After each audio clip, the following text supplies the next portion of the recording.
ನಮಸ್ತೆ. ಒಮ್ಮೆ ಈ ವಿಡಿಯೋ ನೋಡ್ಕೊಂಡು ಬನ್ನಿ.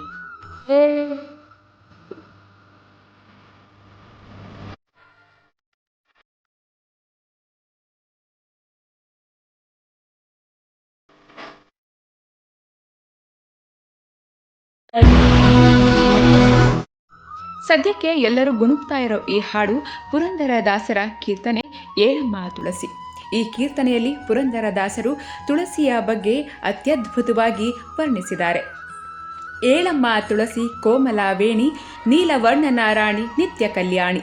ಏಳು ತಲೆದ್ದು ಶ್ರೀ ತುಳಸಿಗೆ ಕೈ ಮುಗಿದು, ಏಳು ಪ್ರದಕ್ಷಿಣೆ ಹಾಕುತ್ತಲಿ, ಏಳು ಜನ್ಮದ ಪಾಪ ಕಳೆವಂಥ ತಾಯೆ.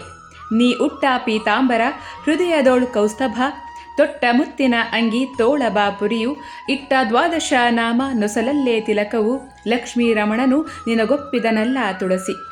ಎಡದ ಕೈಯಲ್ಲಿ ಶಂಖ, ಬಲದ ಕೈಯಲ್ಲಿ ಚಕ್ರ, ಎಡಬಲಕೊಪ್ಪುವ ಛತ್ರ ಚಾಮರವು, ಮುಡಿದ ಮಲ್ಲಿಗೆ ಹೂ, ಮುಡಿಯಿಂದಲೂ ದುರುತ ಒಡೆಯ ಶ್ರೀ ಪುರಂದರ ವಿಠಲನ ರಾಣಿ.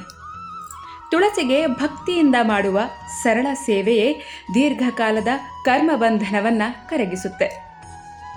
ತುಳಸಿ ಅತಿ ಪ್ರಿಯಳಾದ್ದರಿಂದಲೇ ಶ್ರೀ ವಿಷ್ಣುವಿನ ಹೃದಯದಲ್ಲಿ ಶಾಶ್ವತ ಸ್ಥಾನವನ್ನು ಪಡೆದುಕೊಂಡಿದ್ದಾಳೆ. ತುಳಸಿ ದೇವಿ ಕೇವಲ ಗಿಡವಲ್ಲ, ವೈಕುಂಠದ ಮಹಾರಾಣಿ ಅಂತ ಹೇಳ್ತಾರೆ ಪುರಂದರದಾಸರು.